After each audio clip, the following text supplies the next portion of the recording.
Welcome to Let's Talk, the Manhood Redeemed podcast. I want to thank you so much for joining us on today. My name is PeJay Lucky, and I'm the founder of the Manhood Redeemed community, a community based on faith, identity, and discipline. We've created this community and this podcast for men to be able to grow, build, and learn together. So on today, you'll be hearing our journeys, our stories, what we've learned, and how we plan on making it, leading, and thriving in today's society. Thank you again for joining us, and welcome to Let's Talk, the Manhood Chapters. Our guest today is Dr. Clifton Berwise. He is a licensed clinical psychologist. He leads clinical strategy at Modern Health and teaches at Widener University, and holds a PhD in multicultural clinical psychology. His work focuses on young adults, addiction, discrimination in Black communities, and digital mental health. Please welcome to the conversation, to the Let's Talk Manhood Chapters podcast, Dr. Clifton Berwise. Thank you for having me, PJ. I appreciate it. That was nice, man. That was good. That was good. I feel empowered. You should talk more often. That was good. That was good. That was solid. Thank you. I appreciate that. Well, Cliff, we know that you're no stranger to confidence. That was funny. That was funny. Well, today, I'm really excited about our conversation. Mm-hmm. And what I'll share is, and you and I have talked even up until this, I'm just so excited for us to be able to have this space to talk and allow men to really glean from conversations and from some of our life experiences, from some of our clinical experiences, and from some of our studies.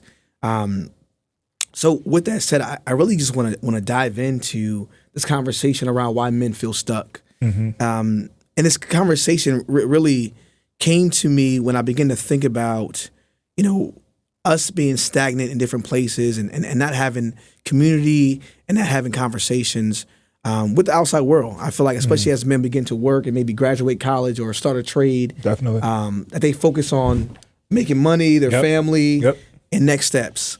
And specifically, actually, the American Psychological Association shares that 6 out of 10 men report feeling stuck or directionless at some point in their lives.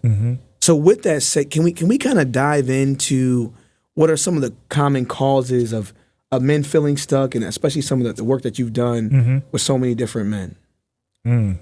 So first off, if APA is saying that 6 out of 10 men identify feeling stuck at some point in time in their life, it's probably more like 9 out of 10, if we're being honest and transparent. Because I think for men, if they can identify feeling stuck, that's actually a step in the right direction. And what I'll say is feeling stuck is probably normal, expected, and okay. Staying stuck is a choice that leads to problems.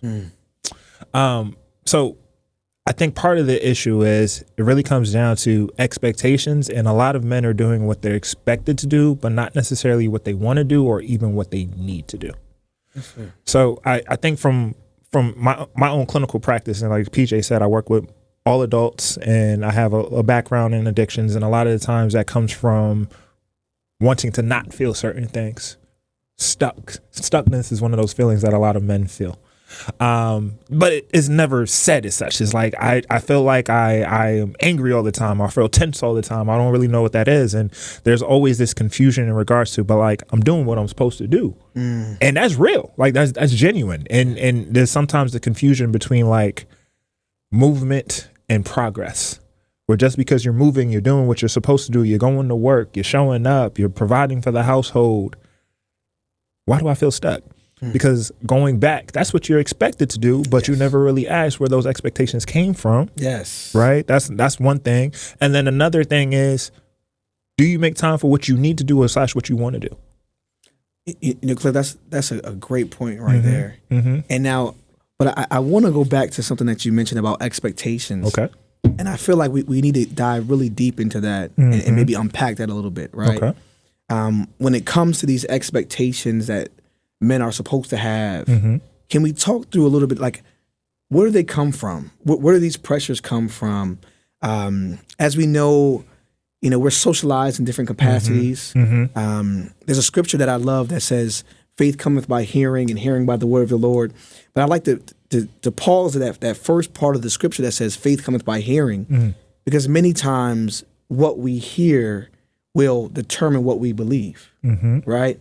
So can you kind of, let's talk about those expectations and how that may frame or even posture someone to being stuck in that why. Like how do we go back to naming the why behind it? Really good point. And I'm going to piggyback off something what you said. You used the word socialization, and just for the audience, what that basically means is the way that we are taught to do things, the ways that messages are communicated to us as if that is a way that we're supposed to respond, i.e., that is the expectation. So a lot of that comes from what is modeled for us, what we see, what we hear, what we heard complained about, quite frankly, right? Like, I need a man to do this, or men should be doing these things. And if you don't necessarily have a diverse set of models showing you that men can do different things, you really kind of lock in that this is what the expectation is. So what are we hearing from the people in our lives? And for a lot of men, the people in our lives are mothers, sisters, not necessarily providing that male input in regards to what a man should be doing, or the man in their life is not talking about it because we're not allowed to talk a lot of the times. And that's what I see with a lot of my clients. It's just like, hey, I don't really know what I'm feeling, but it's really not that. It's because they weren't allowed to feel that at a very early age. So they don't have the language for it. Right. Man. Oh man, that's a deep conversation right there. That is. Like that having the language for it. Yes. Right? Having the language for it. I don't want to fast forward, but having the language for it, even what's expected in relationships. Right? Yes. And as men go into different relationships, sometimes we don't have the language for it, right? Or we haven't developed the language for it. But you mentioned something about what we may see in a home, something along those lines. Yeah. Do you think at all within your practice and in your research, men that are part of this community are from all different backgrounds, but sometimes men aren't in the community. They're not getting a model of what healthy manhood is or what a redeemed manhood is. How do we help those men to think through like naming that problem where they may not even know they have a problem? If you're one of those men that want to rise up, that want to be healed, that want to tap into that strength that you know you have on the inside, we are now offering Redeemed Leadership Coaching, which is a one-on-one experience, focused and personalized to make sure that you're tapping in to the faith, your identity, and the discipline that you need to level up. If you're interested, hit the link below. My name is PeJay Lucky, and this is the Manhood Redeemed community.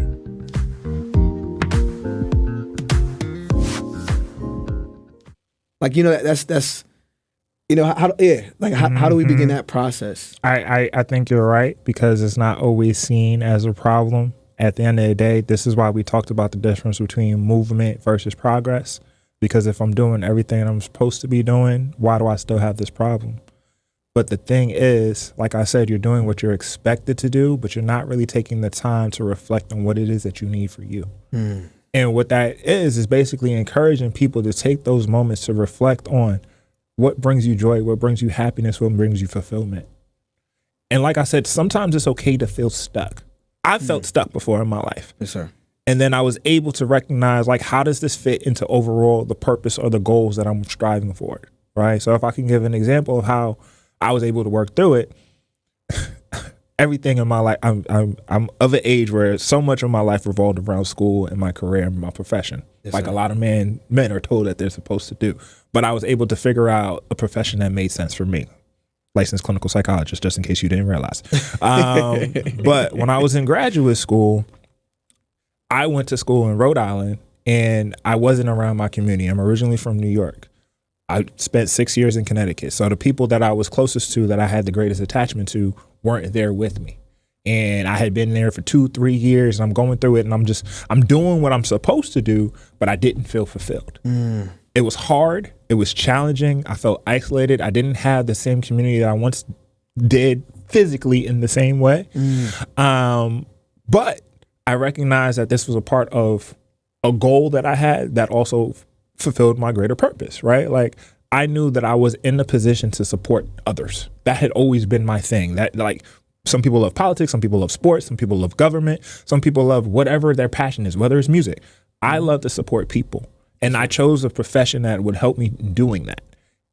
Along the way, there were moments where it was challenging. There were moments where I felt like I don't really enjoy this. What I'm learning, I'm like, doesn't necessarily fully feel like it applies to me, or it's just straight up just hard and I'm tired and I want to have something else. It was in those moments of reflection that I really had to stop and think about it. Like, why am I doing this? How is this actually benefiting me? How is this supporting me? If I didn't have those moments where I stopped and slowed down, I wouldn't have been able to recognize I need to make certain changes. I didn't change what I was doing. I just changed my perspective on it, right? Sir. I changed the fact that I'm like, this is something that's temporary. In 2-3 years, this is going to be done. And then I'll be able to live out, a life that I want to a little bit more. Notice the change in the language. Yeah. This was expected, but once this is done, I'll be able to do more of what I want to do, which is ultimately purposeful for me. Man, that's a principle that I live by. And I know my friends, some of my friends that may even be on, they may hear me say it, but it's pay now, play later, right? But again, it's like you said, you shift that language to understanding that I may be feeling stuck, right? But that shift in that lens was, no, I'm paying right now, right, so that I can do greater things in the future. I really want us to kind of pivot. Actually, before I go there, I want to thank those that are on with us on today. I really appreciate you all and your support. While we're on live, feel free if you have any questions. We're going to work to get to those at the end of the discussion, for myself or for Dr. Berwise, because again, we really want to make sure that we're here to support each other. And just so you know, we were intentional about doing a Zoom call because we wanted to make sure that if anything was more private, that we wouldn't have it right on social media, right? Like, we know that sometimes sensitive topics can come up. So we were just intentional about making space for men and for us to be able to have this a safe place to talk. So just wanted to make sure I put that plug in while we're going. But let's just go back, Cliff, to the why.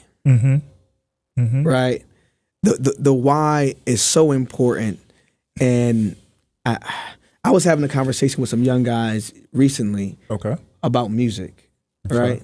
And I went to ask them, well, why do you listen to what you listen to? Okay. I would ask them the same question too, but go ahead. And that's no insult to some of these artists that are out here. No insult to some of them. PeJay approaching with curiosity, not criticism. All right. Maybe a little both. It's all right. They just love what they love. They love what they love. They love what they love. Yeah. I was going to give some credence to some artists, but I'm not going to put it out there right now. But with that said, I begin to ask them, well, why? Yep. Right? Like, why are you listening to, and what moments in your life do you choose to listen to this music? And is it beneficial for where you're going? Right? And I wasn't saying that in a judgmental way. I mean, I grew up listening to some classic stuff, and some of the stuff, it wasn't always the most productive music. And sometimes we just wanted to get hyped while we were working out, For sure. I see some folks on that work out a lot to understand that. But with that said, going back to the why, I think that's a great thing that you mentioned about taking the time to think about the why. Yeah. Right? Like, so in that moment of reflection, to think through, well, why am I doing what I'm doing? Why am I in certain relationships? Why do I have certain friends? Why am I in this career? Why am I in this job? Funny enough, I mean, you know this, and others may know this. I had to take a moment of why, even when it came to some of my career. Because I mean, at one point, I was in school for electrical engineering, and now I'm not an electrical engineer. You are not. You are not. Yeah. I was in grad school, and I took a summer, and it was like, what are you doing? Yeah. And that moment of pause and why was so important. But what made it even greater was I had a community to have conversations with about my why. And I have folks around me that I was able to talk to. As we think about this why and this feeling of being stuck, as we mentioned, actually I didn't mention this piece yet. Studies also show, I believe it's men over 25, about 50% of men over 25 don't have close friends. Right? So even with that said, we know that many times men go into what they consider a cave, right? Yeah. And this cave of isolation, being by themselves. Are you able to talk a little bit about the impact of being isolated versus being a part of a community, having mentors? Can you kind of let's talk about how that connects with that being stuck, or even helps with pulling you out of that stuckness? Yeah, that's a really good point. And once again, the American Psychological Association kind of put out a couple reports, and I think the Surgeon General actually put out a report a couple years ago that was talking about like the impact of isolation, and at least within American society, how it's becoming more of a pandemic in its own sense. And obviously the COVID-19 pandemic contributed heavily to that. But essentially what happens when you have the sense of isolation is there's an association of an increase in depressive symptoms, there's an increase in association with anxiety symptoms such as worry, not necessarily feeling like you have the right social skills, not knowing how to interact with people in a safe manner. I was going to say a comfortable manner, but that's not always true. Sometimes it's okay to be uncomfortable, but in a safe manner. And then we also have these natural instincts where our brain is very adaptable, where we recognize that when we are uncomfortable and unsafe and when we're anxious, it tells us different ways that we can protect ourselves in that moment. Yeah. A lot of times that's avoidance. So if I find that going outside to potentially play basketball, which was something I used to do, but I lost those skills. It's been a few years. I don't necessarily have the same skills I used to do. I'm uncomfortable. I'm not going to do it. And then if I don't push myself to do it, I'm not necessarily interacting with people in the same way. Yeah. Right? I don't have that opportunity. And now I'm continuing to be isolated. Yeah. And then the deeper that I get into this isolation, the more I'm going to feel anxious around others. And then it becomes this really weird feedback loop. So from a clinical perspective, the way that I would jump in to try to help someone who's going through that experience is I would ask them, I hear where you're coming from. I would say, I hear where you're coming from. But what would happen if you just put on your sneakers and walk to the park? Not necessarily saying you got next, but you just walk to the park. What would happen? I would feel uncomfortable. Okay. And then what would happen after that? I don't know. Right. So you've already created this narrative that is so bad for you to just show up at the park that is going to be the worst thing in the world. You don't even try. Now I'm asking you to think about it a little bit further, play out the story a little bit longer, and then see what happens. And when you get to that I don't know point, what is it that you can do before then to change it up? Because now you're probably going to feel a little bit more okay, maybe still uncomfortable. You're probably going to feel a little bit more okay with taking that step to go to the park. Because now you're going to answer my question. Yeah. But it's not my question. Now it's a question that you're asking yourself. So I'm helping with people to start to reflect on those questions along their lines, right? And that's how we would challenge isolation in that respect. But ultimately, no one was designed to be alone. Human beings are social beings. Yes. There's no other way to describe that. Like if you go back in time, back in whatever era, everyone was working with each other. Yeah. Biblically, I'll let you speak to that, right? But Yes, sir. Adam was created. Yep. And then Adam had a helpmate. Yes, he did. Because in isolation, maybe Adam wasn't doing everything he needed to do.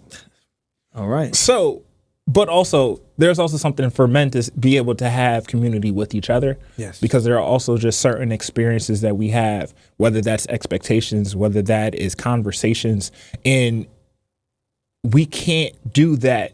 I spend a lot of time with women because I'm in a field that's predominantly 70% women.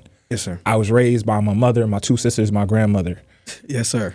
There are certain things I cannot talk to them about because they just don't understand. And like what? Like Dr. Berwise? That's a conversation for another time, PJ. You know what I'm saying? That's a conversation off script. But anyway, this is why it's important for me to be able to say to other men that may have similar experiences or may have a different may have an experience that has a diverse perspective. Yeah.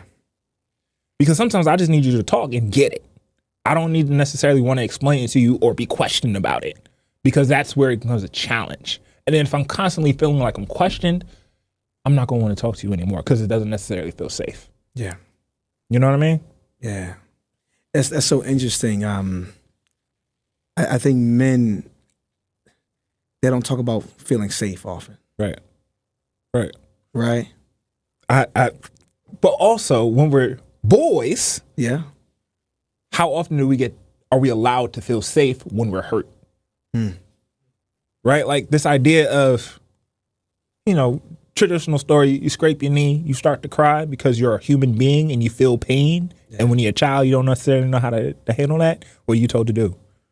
Man up. Yeah. Stop crying. It's fine. You'll be okay. So we're not necessarily socialized. We're not necessarily given the message. And that's coming from multiple different perspectives. That's coming from other men. That's coming from parents. That's coming from friends. That's coming from coaches. We're not told that if we are hurting, it's okay. Yeah. We're told we got to push past it.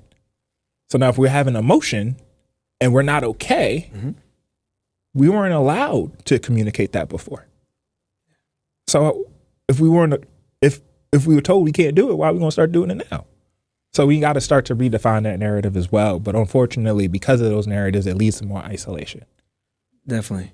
Now, it's so interesting, because I think that as we think about isolation, and even going back to our previous point on why, right? I wonder, and you let me know if you have some research on this. Sure. But I've read a few places where they talk about the benefits of being a part of something that you believe is greater than you, right? Like when it comes to feeling fulfilled and complete and purposeful. Can you talk about, what have you shared with men when it comes to that? Because again, as you mentioned, you can stay in isolation, but there's some questions that you need to ask yourself to get you out of there. And I mean, even when I think about the word isolation in general, I go to thinking about prison, right? And we know that in isolation, that's where people go crazy. They begin to go insane because all they're doing is rehearsing and not able to have conversation with anyone. If you're ready to level up your mindset, your discipline, and your purpose, the new self-mastery guides are being released. These are more than just booklets, but these are frameworks to help guide you to reclaim who you really are meant to be. I encourage you to hit these links below if you really want to hone in on your faith, your identity, and your discipline. These are for you. This is sponsored by the Manhood Redeemed community, and I am PeJay Lucky. Thank you for joining us.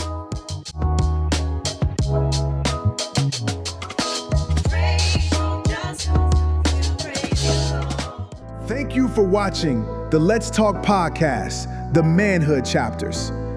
Make sure you visit manhoodredeemed.com for resources designed to strengthen your journey. Also, follow @PeJay Lucky on every social platform to stay connected.